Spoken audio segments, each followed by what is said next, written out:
Hello, and welcome to another episode of the Startup Vagabond. You probably noticed I'm in a little bit different environment here. This is my office on campus at the University of Wisconsin-Madison, where I run my generator CS Nest program out of. So if it looks like a college dorm room, that's because I deal with college students every day, and I think it's perfectly fit for what we do. So enough about me. I really wanted to get into this. I really enjoyed this book that I read. It's called Startup Communities by Brad Feld. Really learned a lot. It's not a big book, so it was a pretty quick read, but very dense, full of great stories of actually building a startup community. You get that firsthand experience. The first version of it was written back in 2012, but this is the second edition that was updated in 2020 with more stories, more interviews of people from the past that he met. But let me take a step back a little bit and talk about Brad Feld as a whole. So you're probably wondering, like, why should I care? Who is this random guy writing this book about startups? Well, you should care because Brad Feld actually has quite a bit of experience in the world of startups and startup community building. Whenever he got to Boulder, Colorado, it really wasn't much, really wasn't on the map for technology or innovation. And he really, over the last, 12 years now, really helped it grow into what it could be, or probably longer, into what it could be. But a little bit of background on Brad Feld. He's from Texas, went to MIT, founded companies, moved to Boulder, Colorado, and really helped focus on building the community there. So he had his own exits, and then used that money to start investing as an angel. And things just kept growing one after the next, and eventually he actually founded one with David Cohen. He founded Techstars in 2006, and two, he also founded the Foundry Group, which they're a large VC firm all across the US. So if anything, he knows what he's talking about, and he has the experience to back it up. So hopefully we'll get him on the show sometime next year to get to talk about this, and he's got plenty of other books that I'd like to read and review as well. But let's really get into it. I've got about 5 points I really want to hit on today. I say 5 points, but each of them has bullet points in it. So these are the main takeaways that I got from the book. The first is the ingredients you need for a startup ecosystem. So going all the way back to the Mexico episode, whenever you talk about building these communities of startups in these different areas, there are these certain ingredients you need to make this cake of a startup community. You can't really be missing any of the ingredients, and if you have way too much of one, it kind of destroys the rest of the cake. So you have to be very careful. But some of these ingredients for a startup ecosystem that Brad mentions in the book is a sense of community is essential for a startup community to grow. You can't just have a bunch of founders in one place, but they need to get along and help each other as well. From the community that I was in Houston, that was one of the problems we had is, unfortunately, whereas New York is very dense and they build up, Houston, on the other hand, we have so much land, we build out. So you get these different startup hubs that are all spread out across the town. It takes, whenever I would drive to San Antonio, the first hour of driving is just getting out of Houston. So connecting with other founders is a little bit of a pain whenever everybody lives so far away from each other. The second one is location matters.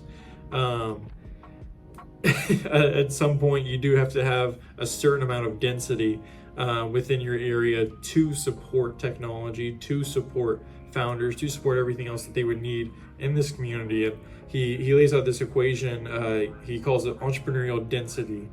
It's, in parentheses, number of entrepreneurs plus number of people working for startups or high growth companies. Add those together, divide it by the adult population, and that equals your entrepreneurial density to see, of the entire population, how many of them are entrepreneurial or startup minded. And if your area is far too low, then there's no way you can build that up. It's same thing as building a fire.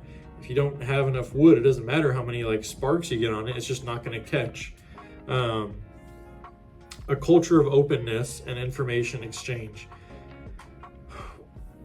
One of the great things we have, here in the U.S. is one IP protection and different laws like that. But you need to have a community of people that are willing to openly share their ideas with other people and receive feedback, and not try to like hoard their ideas.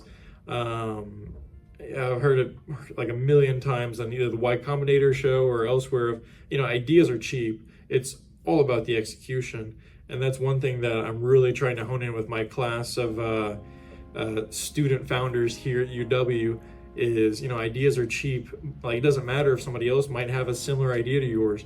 Like, are you going to execute it better than them? But you also need to be open with your community. I love that these students here are so like open with each other and willing to talk amongst each other and like help in different ways that they can. And one might have an expertise in one way and one might have it in a different way, and they can help each other and collab, even if they're not working on something similar at all.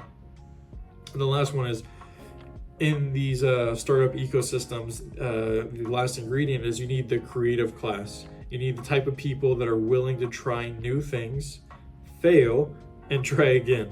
They're kind of the weirdos you want who live in a tolerant community. Like, look at San Francisco or Austin. Like, absolutely, they're their own worlds. They're very strange places, but you need those places full of people like that who are willing to try new things and fail so that they can build one thing. Like, eventually something great comes out of it because they just failed enough times and they weren't discouraged. They were actually tried enough times to eventually succeed, and then that eventual success creates thousands of jobs and helps tons of people. Who knows, it might create a new market. So one thing he talks about is called the Boulder Thesis. It really breaks down, like, if you want to build a startup community, like, here are it's different than the ingredients you need. Because it goes into like entrepreneurs must lead the startup community. There are more rules if you want to build a community, and it's called the Boulder Thesis because he was in Boulder, Colorado whenever he started building up this community. But the first rule is, entrepreneurs must lead the startup community. Government, universities, investors, mentors, service providers, like everything else you can think of, they're all needed to grow the community. But it's as helpers. It's to help the members flourish. They can never be the leaders of it. If you want to grow an entrepreneurial community, the entrepreneurs have to lead it. They have to take it the way that they want it to go.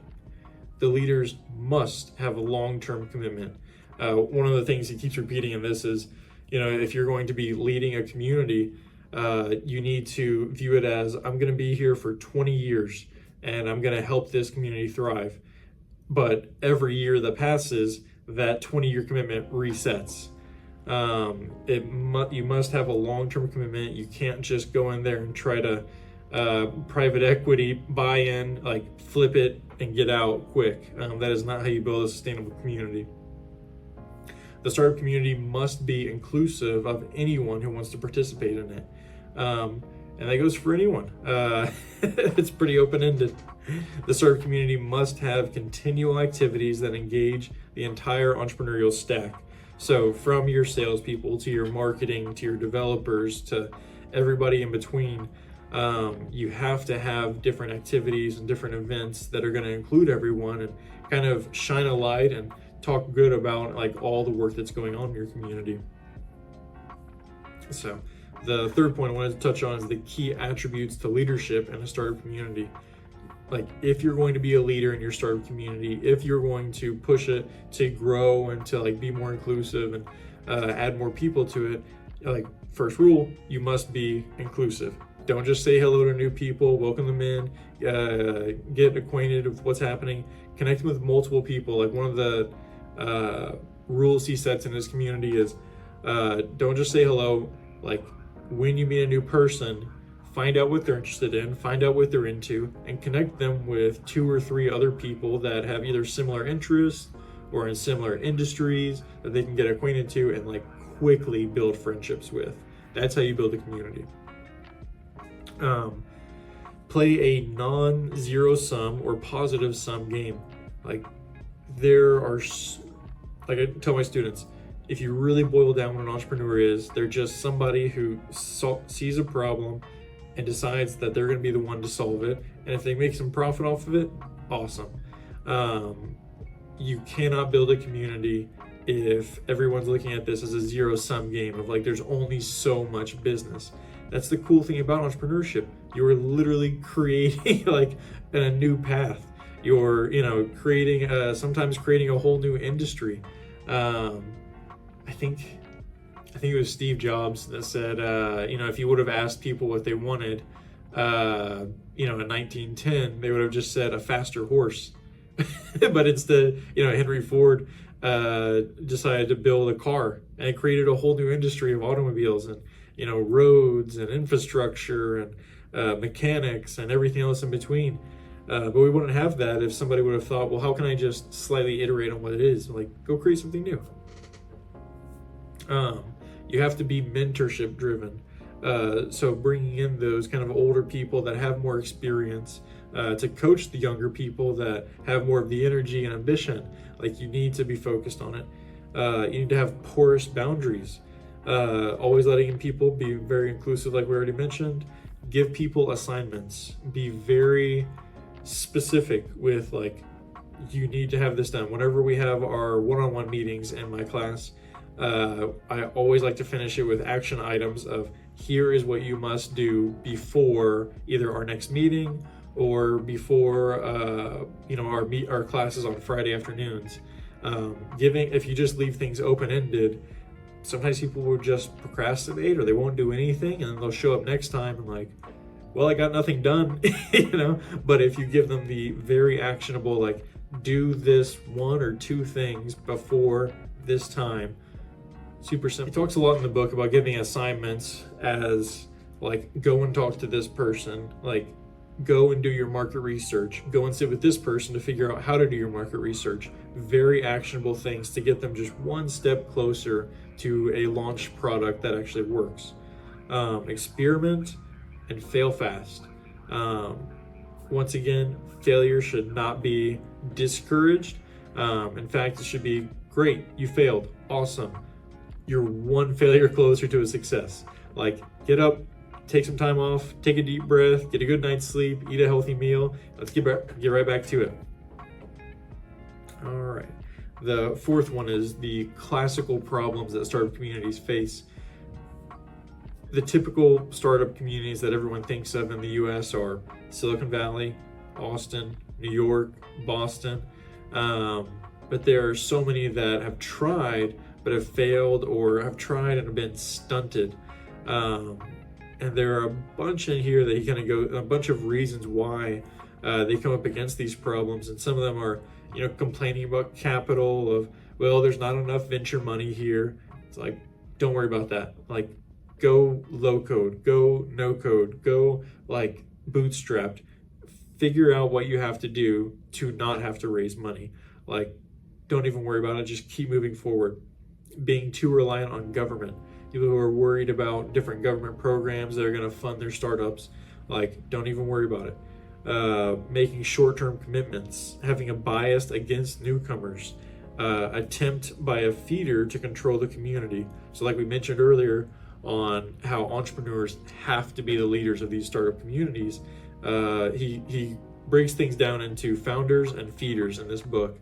If you're a founder, you're the entrepreneur, you're trying to build something, you're creating a community. If you're a feeder, you're, one of the government workers, one of the university professors, somebody kind of on the fringes that isn't a founder, that is trying to lead the community. That's going to be one of the things that's like a classical problem that kind of kills the growth of the community. So attempt by a feeder to control the community. Again, it always has to be founder-led. Creating artificial geographical boundaries of separating things of, well, you're not, on like this side of the city, so you should go and hang out with those people. Like, that's a quick way to like dramatically slow down the speed of the growth of your community. Playing a zero-sum game, having a culture of risk aversion, and avoiding people because of past failures. These are 10 different ways that are just classic problems that will kill the growth or potentially the entire community as a whole. So just things to watch out for. And then last point, one thing that I'm trying to get better at and like push my students to do is on being open-minded to any idea in a community. when someone suggests something, just respond with, awesome, go do it. That's it. Keeping it super simple. If they say they want to go and build something or they got this idea, the encouragement shouldn't be, well, let's break that down to a million pieces. It's do it, go for it, try it.